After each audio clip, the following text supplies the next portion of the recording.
នៅទីបំផុត Samsung បានបញ្ចេញ smartphone អេក្រង់បត់3តង់ដែលមានឈ្មោះថា Samsung Galaxy C Tri4 ដែលវាមានការរចនារូបរាងស្តៀងទៅនឹង C Fold 7 ដែរតែរាងទំនើបជាងនិងប្រសើរជាងខុសពី Huawei Ultimate ដែលរចនាម៉ូដពេលបត់ចេញជារូបរាងអក្សរសិទ្ធិដែលយើងអាចប្រើអេក្រង់វាបាន3ប្រភេទផ្សេងគ្នាតែសម្រាប់ Samsung design កលៈបត់របស់គេចេញជាអក្សរ U វិញដែលមានន័យថាយើងអាចប្រើបានតែពីរប្រភេទទេគឺអេក្រង់ខាងក្រៅទំហំ 6.5 អ៊ីនដូចទៅនឹង C Fold 7 ដែរនិងអេក្រង់ខាងក្នុងទំហំ 10 អ៊ីនតួខ្លួនខ្នងខាងក្រោយរបស់វាគឺជាប្រភេទ Ceramic Glass Fiber frame ជាប្រភេទ Armor Aluminum រីឯកលៈហ៊ីងជាទីទនាមនិងមាន IP48 អាចជាមួយនៅក្នុងទឹកបានជម្រៅ 1 ម៉ែត្រកន្លះរយៈពេលកន្លះម៉ោងចំពោះទម្ងន់របស់វា 309 ក្រាមរាងធ្ងន់គួរសមដែរហើយកម្រាស់ពេលកាន់ប្រើធម្មតាយើងច្បាស់ជាមានអារម្មណ៍ថាវាក្រាស់ដោយវាមានកម្រាស់ 12.9 មីលីម៉ែត្រតែពេលពលាចេញមកវិញកម្រាស់វានៅសល់ត្រឹមតែ 3.9 មីលីម៉ែត្រទេស្ដើងខ្លាំងមែនទែនវាស្ដើងជាង iPad Pro M5 ទៅទៀតនិយាយពី spec វិញគឺស្តៀងទៅនឹង C Fold 7 ដែរវានៅតែបំពាក់ chip Snapdragon 8 Elite មិនមែន8 Elite Gen 5ទេ RAM 16GB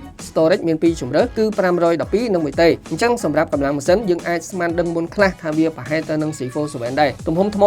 5600 មីលីអាំពែវាធំគ្រប់គ្រាន់តែខ្ញុំគិតថាវាមិនទាន់ធំដល់ទូរស័ព្ទក្រុមហ៊ុនចិនដែលចេញនៅពេលនេះលោតដល់ 6500 ឬក៏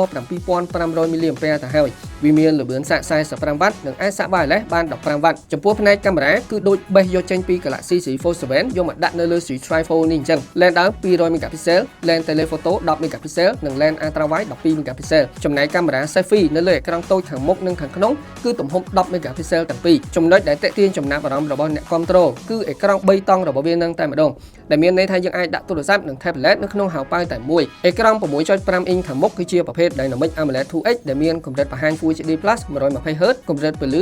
2600 nits និងមានក្រាការពារដោយកញ្ចក់ Ceramic 2ជួយទប់ស្កាត់ការឆ្កូតបានល្អចំណែកអេក្រង់ខាងក្នុងទំហំ10 អ៊ីនជាប្រភេទ Dynamic AMOLED 2X ដូចគ្នាជាមួយកម្រិតបង្ហាញ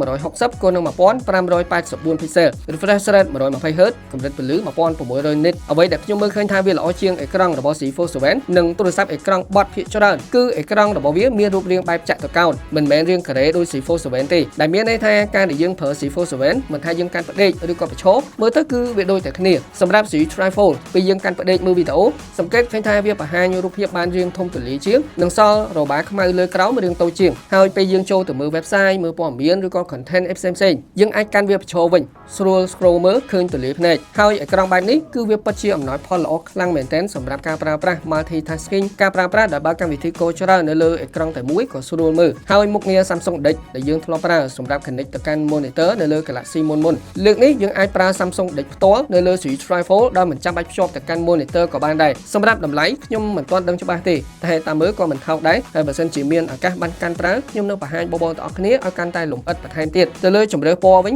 បើតាមដឹងពេលនេះគឺមានតែពណ៌ខ្មៅទេអញ្ចឹងនៅក្នុងវីដេអូនេះគឺខ្ញុំមានតែប៉ុណ្្នឹងទេអរគុណចាំជួបគ្នានៅក្នុងវីដេអូក្រោយទៀត